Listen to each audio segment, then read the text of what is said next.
Usta түндөсү дарат менен жатып, ага ошол түнү өлүм келсе, ал шейит болот деп уккам. Күндүзү да дарат менен жүрүп, ага өлүм келсе шейит болобу? Шейит өткөндөр сураксыз бейишке кирет дейт. Ушул чынбы? Эки сурооңуз бар экен эми. Бул жердеги күндүзгү боюнча айтылган эмес.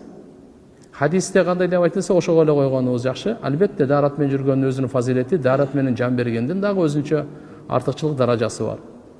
Бул бир. Экинчиси, шейит өткөндөр сураксыз бейишке кирет деп мындай.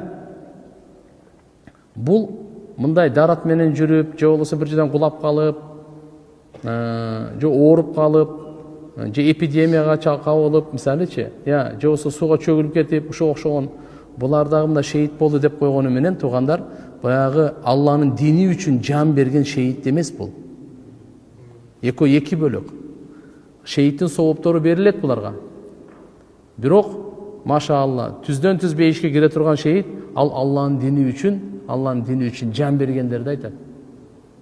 Ал шахадаттык ал бөлөк.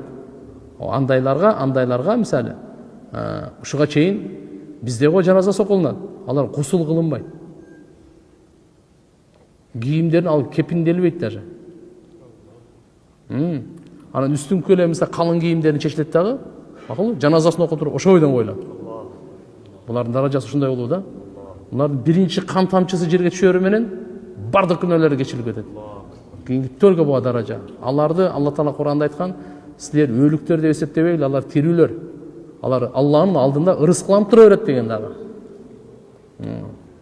Айнда роббихим юрзакун дейт. Вала тaqulu лима юкталу фи сабилиллахи амвата дейт.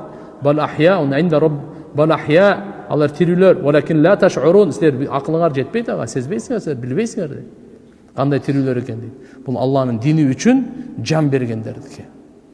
Атак мына беркилер мисалы, бирөө бычак сайып кетти, бирөө төрөттөн өтүп кетти, бирөө бир жер титирөөдө өлүп калды, сууга чөгүлүп кетти, жана көчкү басып калды деген эми толтура ушундайларда аларды да шейит деп айтылынат. Бирок шейиттин даражасы, мисалы сооптору берилет деген сөз, бирок чыныгы шейит эмес алар.